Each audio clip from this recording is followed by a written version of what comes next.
This video is sponsored by BuyMote mobile app. Download it. நீங்க எவ்வளவு வேணும்னாலும் புத்திசாலியா இருந்துக்கோங்க, எவ்வளவு வேணும்னாலும் பலசாலியா இருந்துக்கோங்க. ஆனா எமோஷனல் இன்டெலிஜென்ஸ் மட்டும் இல்லாம இருந்துடாதீங்க. ஏன்னா உங்க உணர்ச்சிகளை நீங்க எப்படி கையாளுறீங்க அப்படிங்கறதுலயும், ரொம்ப மோசமான சிச்சுவேஷன்ஸ்ல நீங்க எப்படி ரியாக்ட் பண்றீங்க அப்படிங்கறதுலயும் தான் உங்க எதிர்காலம். அது ஒரு அழகான பள்ளத்தாக்கு. அந்த பள்ளத்தாக்குல 3 பெண் பிள்ளைகளை கொண்ட ஒரு குடும்பமும் வாழ்ந்துட்டு வந்தது. அதுல அந்த அப்பா ஒரு மரம் வெட்டி, அந்த 3 மகள்களும் மருத்துவச்சிகள். அவங்க 3 பேருமே பாக்குறதுக்கு ரொம்ப அழகா இருப்பாங்க, ரொம்ப திறமைசாலிகள், இரக்க குணம் கொண்டவங்க. இப்படி இருக்கும்போது அவங்க அதுவரை வாழ்ந்துட்டு வந்த அந்த கிராமத்துக்கு ஒரு பிரச்சனை. அங்க இருக்கிற இளம் பெண்கள் ஒரு சிலர் திடீர்னு காணாம போயிட்டு இருந்தாங்க. இதனால அந்த 3 பெண்களுடைய அப்பா அந்த மரவெட்டி என்ன பண்றாரு, தன்னோட மகள்களை எச்சரிக்கிறாரு. இங்க பாருங்கம்மா, தெரியாதவங்க யாரு வந்தாலும் அவங்க கூட பேசாதீங்க, தனியா எங்கேயும் போகாதீங்க அப்படின்னு சொல்லி வைக்கிறாரு. ஆனாலும் அவருடைய முதல் மகள் ஒரு நாள் தொலைஞ்சு போறா. அவளை தொடர்ந்து 2வது மகளும் தொலைஞ்சு போறா. இப்ப பாக்கி இருக்கிறது அந்த 3வது மகள் மட்டும்தானே. அவளுக்கு சதா காலமும் தன்னோட சகோதரிகளை பத்தின நினைப்புதான். அவங்க 2 பேரும் எங்க போயிருப்பாங்க, அவங்களை யாரு கடத்தி இருப்பாங்க அப்படின்னு யோசிச்சுக்கிட்டே இருப்பா. அது யாருன்னு மட்டும் தெரிஞ்சதுன்னா நிச்சயமா என்னோட சகோதரிகளை காப்பாத்திருவேன்னு தன் மனசுக்குள்ள சொல்லிக்கிட்டே இருப்பா. இந்த சூழ்நிலையில தாங்க ஒரு நாள் ஊர் பேரு தெரியாத ஒருத்தர் அவகிட்ட வைத்தியம் பாக்குறதுக்காக வந்தாரு. அவ வைத்தியம் செஞ்சுட்டு இருக்கும் போதே அவளை மயக்கி கடத்திட்டும் போனாரு. ஆமாங்க, அவளோட சகோதரிகளை, அவங்க கிராமத்துல இருந்த மற்ற பல பெண்களை இப்படி மயக்கி கடத்திட்டு போனது அந்த நபர் தான். அவரு ஒரு பெரிய மந்திரவாதி. தான் சொன்னது எல்லாத்தையும் கேக்குற, தான் கிட்ட எதையுமே மறைக்காத, பொய்யே சொல்லாத ஒரு பெண்ணைத்தான் திருமணம் செஞ்சுக்கணும் அப்படிங்கிற குறிக்கோளோட பல வருடங்களா இப்படி பெண்களை கடத்தி சித்திரவதை செஞ்சுட்டு வந்த மந்திரவாதி. அவன் அந்த மாதிரி ஒவ்வொரு பொண்ணையா கடத்திட்டு போய் என்ன செய்வான் தெரியுமா, ஒரு பெரிய கோட்டைக்குள்ள அடைச்சு வைப்பான். ஒரு சில நாட்களுக்கு பிறகு ஒரு பூஜையை பண்ணி அவன் கூட்டிட்டு வந்த அந்த பெண்ணை ஒரு சக்கரத்துக்கு நடுவுல உட்கார வச்சு குட்டிச்சாத்தான கூப்பிட்டு குறி கேட்பான். இவனை கல்யாணம் பண்ணிக்கிறதுக்கு ஏத்த பொண்ணா அப்படின்னு கேட்பான். அதுவும் சொல்லி வச்சா போல எல்லா பெண்களையும் பார்த்து இவ உனக்கு பொருத்தமானவளே இல்ல அப்படின்னு பதில் சொல்லும். உடனே அந்த மந்திரவாதி அந்த பெண் கிட்ட, உனக்கு என்ன கல்யாணம் பண்ண கொடுத்து வைக்கல போல, சரி நான் உன்னை உன் வீட்லயே கொண்டு போய் விட்டுடுறேன் அப்படின்னு சொல்லுவான். அந்த பெண்ணோட முகத்துல நிம்மதி பரவும். அந்த நொடிதான் அவன் தன்னுடைய திட்டத்தை செயல்படுத்துவான். அந்த பூஜை பொருட்களை எல்லாம் அவன் கொண்டு போய் ஒரு குளத்துல எரியணும்னு, அது வரைக்கும் அவன் கொடுக்கிற 2 பொருட்களையும் அந்த பொண்ணு பத்திரமா பாத்துக்கணும்னு அவகிட்ட சொல்லுவான். ஒரு சாம்பல் முட்டையையும் ஒரு ரகசிய அறைக்கான சாவியையும் அவ கையில கொடுத்து, பெண்ணே, இந்த சாவி ஒரு ரகசிய அறையின் சாவி, இந்த முட்டை ஒரு மந்திர முட்டை, இந்த முட்டைய எக்காரணத்தை கொண்டும் நீ உன் கைய விட்டு கீழே அகற்றவே கூடாது, இந்த சாவியை பயன்படுத்தி அந்த ரகசிய அறைய திறக்கவும் கூடாது, நான் வர்ற வரைக்கும் இந்த 2 நிபந்தனையையும் மட்டும் நீ வெற்றிகரமா பின்பற்று, நான் வந்ததும் உன்னை வெளியே விட்டுடுறேன் அப்படின்னு சொல்லிட்டு வெளியே கிளம்பி போவான். அந்த பெண்ணோ அங்கிருந்து எப்படியாவது வெளியே போயிடணுங்கிற ஆசையில அவன் சொன்னதை அப்படியே செய்யணும்னு தான் நினைப்பான். ஆனா அவன் போன கொஞ்ச நேரத்துல அவ கையில இருக்கிற அந்த ரகசிய அறையின் சாவி அப்படியே மின்னும். அதனால அவளுக்கும் அதை பயன்படுத்தி பார்க்கணும்னு ஆசை வரும். அந்த அறையை தேடி போவா, அதை கண்டுபிடிச்சு திறப்பா. அது என்ன சாதாரண அறையா? அது வரைக்கும் அந்த மந்திரவாதி கடத்திட்டு வந்த பெண்களை எல்லாம் சிறை வச்சிருக்கிற சிறைச்சாலை. அதை பார்த்ததும் அவளுக்கு அப்படியே தூக்கி வாரி போடும். பதட்டத்துல அவ கையில இருக்கிற அந்த முட்டை கீழே விடும். ஆனா பாருங்க, அந்த முட்டை உடையவே உடையாது.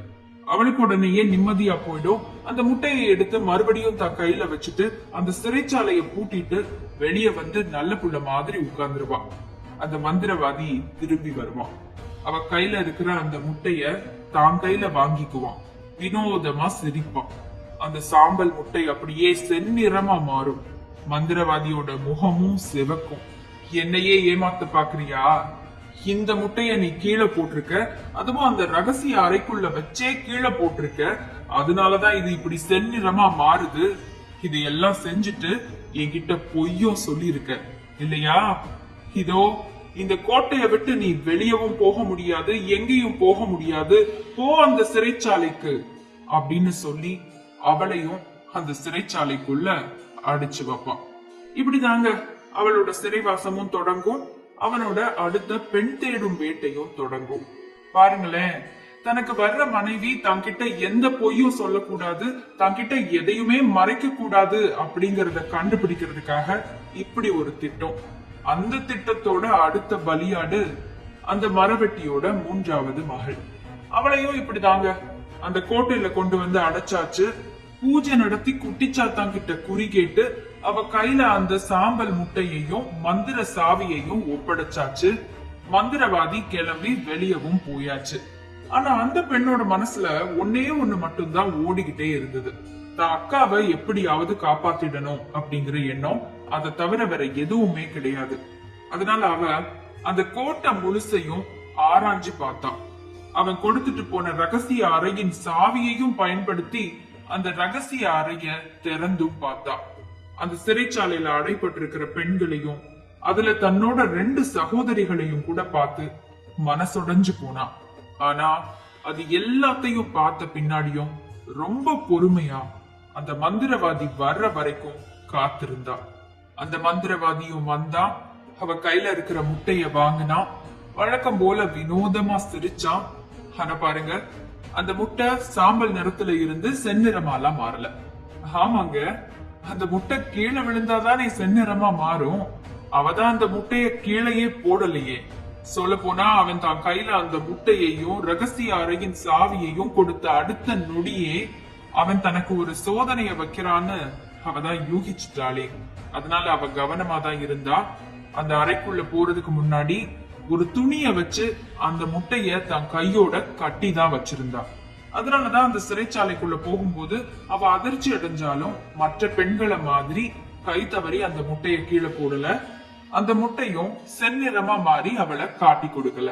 அப்புறம் என்னங்க, அவ தன்கிட்ட பொய்யே சொல்லல, எதையும் மறைக்கவே இல்ல அப்படின்னு மந்திரவாதிக்கு அவன் மேல நம்பிக்கை வந்துருச்சு. பல வருஷம் கழிச்சு தனக்கு கல்யாணம் ஆக போகுது அப்படின்னு சந்தோஷமும் வந்துச்சு. அந்த சந்தோஷத்துல அந்த பொண்ணு என்ன சொன்னாலும் அவன் கேட்க தயாரா இருந்தான். அதை பயன்படுத்தி அவன் தூங்குற சமயத்துல கோட்டை சாவியை கண்டுபிடிச்சு அங்கிருந்து தானும் தப்பிச்சு சிறைச்சாலையில அடைபட்டிருந்த அத்தனை பெண்களையும் சேர்த்து தப்பு வச்சா அந்த சாதுரியமான இளம் பெண். இன்னைக்கு இந்த கதையில எத்தனையோ பெண்கள் அந்த மந்திரவாதியோட சோதனையில தோற்று அந்த சிறையில அடைபட்டு தான் போனாங்க. ஆனா அந்த ஒரு பெண்ணால, அந்த மரவெட்டியோட 3வது மகளால மட்டும் அந்த சோதனையையும் சமாளிச்சு பிரச்சனையையும் ஜெயிக்க முடிஞ்சது. எதனால?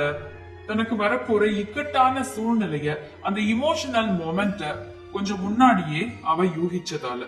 அப்படி யூகிச்சு அந்த இடத்துலயும் தன்னோட காரியம் கெட்டக்கூடாது அப்படிங்கிறதுக்காக அவ சில முன்னேற்பாடுகளை செஞ்சதுனால. ஆனா நம்மள நிறைய பேர் இந்த இடத்துல தாங்க தவற விட்டுடுறோம். நம்ம உணர்ச்சி வசப்படக்கூடிய இடங்களை நம்ம முன்னாடியே சரியா யூகிக்கிறதே கிடையாது. அப்படியே யூகிச்சாலும் அதை சரியா கையாள்றது கிடையாது. அதுக்கு பதில் கோபத்தை கட்டுப்படுத்துறேன், பதட்டத்தை கட்டுப்படுத்துறேன், பயத்தை கட்டுப்படுத்துறேன்னு எதையாவது செஞ்சு ஒரு கட்டத்துல அதெல்லாம் கட்டுப்படுத்த முடியாம வெடிச்சு செதறோமே தவிர அதையெல்லாம் கட்டுப்படுத்தவே முடியாது, கையால மட்டும்தான் முடியுங்கிறத புரிஞ்சுக்கிறது கிடையாது. ஆனா இந்த உலகத்துல நம்ம கொஞ்சம் சக்சஸ்ஃபுல்லா இருக்கணும்னா இந்த ஒரு பழக்கத்தை நிச்சயமா மாத்திக்கணும். இமோஷனல் இன்டெலிஜென்ஸ்னா என்ன அப்படிங்கறத படிச்சுக்கணும். நம்மள ஐயோ நானா இதை செஞ்சேன், இது நானே இல்லையே, நான் ஏன் இப்படி நடந்தேன் அப்படின்னு யோசிக்க வைக்கிற சில தருணங்களை கொஞ்சம் முன்னாடியே கெஸ் பண்ணணும்.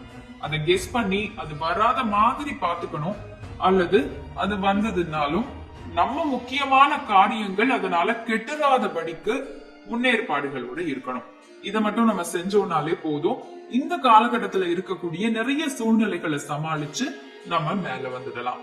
இந்த கதை உங்களுக்கு சொல்லி கொடுத்துருக்கோம். Download BuyMote app and use it.